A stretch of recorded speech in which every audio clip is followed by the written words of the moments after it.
নিখিল ৰাভা জাতীয় পৰিষদৰ শতবৰ্ষ উদযাপন উপলক্ষে আদৰণি সমিতি গঠন। নিখিল ৰাভা জাতীয় পৰিষদৰ 2026 চনত অনুষ্ঠিত হ'বলগীয়া শতবৰ্ষ উদযাপন উপলক্ষে আজি ওদালগুৰি জিলাৰ টংলা কুকুৰাকটা স্থিত ৰাভা সাংস্কৃতিক প্ৰকল্পৰ প্ৰাংগণত অনুষ্ঠিত হয় এখনি ৰাজহুৱা সভা। ওদালগুৰি জিলা সমিতিৰ সভাপতি প্ৰসন্ন ৰাভাৰ সভাপতিত্বত অনুষ্ঠিত হয় এই ৰাজহুৱা সভা। ওদালগুৰি জিলা সমিতিৰ সাধাৰণ সম্পাদক লক্ষীকান্ত ৰাভাই আঁতৰা সভাত দিগন্ত ৰাভাৰ চিনাকি পৰ্ব কাৰ্যসূচী পৰিচালনা কৰে। 2026 চনৰ জানুৱাৰী মাহত টংলাত অনুষ্ঠিত হ'ব এই শতবৰ্ষ অনুষ্ঠান।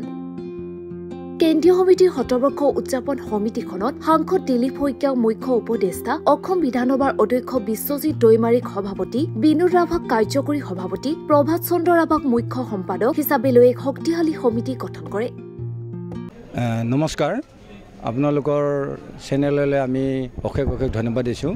নিখিল ৰাভা জাতীয় পৰিষদৰ জন্ম 1926 চনত হৈছিল গোৱালপাৰা জিলাত, আৰু আহি আজি আৰু এবছৰ পিছত শতবৰ্ষ ভৰি দিছেহি। আৰু এই শতবৰ্ষ ভৰি দিয়া সংগঠনটিৰ অহা 26 চনৰ জানুৱাৰীৰ ফালে শতবৰ্ষ উদযাপন কৰাৰ কাৰণে ব্যৱস্থা কৰিছে ওদালগুৰি টংলাত। আৰু আজি কুকুৰাকাটা স্থিত ৰাভা কালচাৰেল ভৱনত অভ্যৰ্থনা সমিতি গঠনৰ সম্পৰ্কে এখন আলোচনা হয়, য'ত নেকি এই জিলাখনৰ ৰাভা জাতীয় সকলোকেইটা সংগঠনে উপস্থিত থাকে আৰু সকলোৰে মানে সৰ্বসন্মতভাৱে ইতিমধ্যে যি সিদ্ধান্ত লোৱা হৈছিল অভ্যৰ্থনা সমিতি গঠনত, সেই আজি গঠন হ'ব আৰু ইতিমধ্যে হৈছে। অলপ পিছত আপোনালোকৰ চেনেলৰ যোগেদি গম পাব। প্ৰেচিডেণ্ট ইতিমধ্যে মানে অসম চৰকাৰৰ মানে অধ্যক্ষ, এছেম্বলিৰ অধ্যক্ষ বিশ্বজিৎ দৈমাৰীক মানে তেওঁ সন্মতি প্ৰদান কৰিছে। তেখেতে আজি বিশেষ কামত মধ্যপ্ৰদেশলৈ যাবলগীয়া হোৱাৰ কাৰণে উপস্থিত থাকিব নোৱাৰিলে। আৰু এই শতবৰ্ষ উদযাপনৰ লগত এগৰাকী উপদেষ্টা হিচাপে মঙলদৈ ওদালগুৰি সমষ্টিৰ MP তেখেতেও মুখ্য উপদেষ্টা হিচাপে থাকিব। আৰু তেওঁলোকক ৰখাৰ স্বাৰ্থৰ এটাই যে দৈমাৰী ছাৰৰ যোগেদি অসমৰ চিফ মিনিষ্টাৰ শতবৰ্ষ উপস্থিত থাকিব লাগিব। আৰু তাৰ লগে লগে শইকীয়া ছাৰৰ যোগেদি আমি দিল্লীৰ যিকোনো মানে মন্ত্ৰী আমাৰ শতবৰ্ষ যাতে উত্থাপন কৰিব পাৰোঁ, সেইটোৰ স্বাৰ্থতে আমি তেওঁলোকক এই দায়িত্ববিলাক দিছোঁ। আৰু তেওঁলোকৰ লগত আমি আলাপ আলোচনা কৰিছোঁ।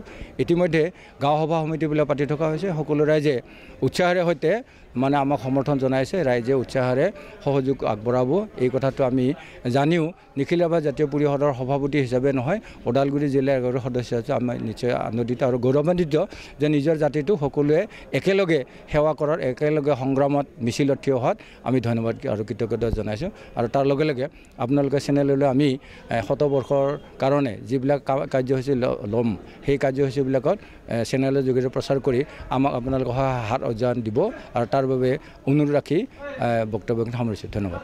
নাই, যোৱাকালি চাওক, আমি আমাৰ হেড অফিচ যেতিয়া গুৱাহাটীত আছিলে, তাত আমি যোৱাকালি এক্সিকিউটিভ আলোচনা কৰিছোঁ যে অভ্যৰ্থনা সমিতি আৰু চেণ্ট্ৰেল কমিটি একেলগে আমি আমাৰ কামখিনি আমি চাৰ্ভ, আমি বুৰঞ্জী সন্মিলনত থাকিব, মানে তাৰ লগে লগে সাহিত্য সংস্কৃতি থাকিব। আৰু ছাত্ৰ ছাত্ৰী যিহেতুকে আমাৰ এটা সংগঠন আছে, তেওঁলোকৰো একদিনীয়া যিকোনো সময়ত আমি প্ৰগ্ৰাম ৰাখিম।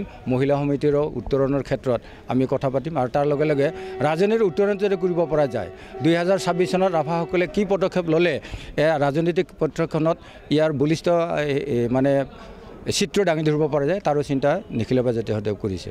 ৰাইজলৈ আহ্বান আমি ইতিমধ্যে গাঁও সভাবিলাকত আমি জনাইছোঁ যে সকলোৱে ধন, জন, মন, প্ৰাণ দি পেলাই সহযোগ কৰিব লাগে।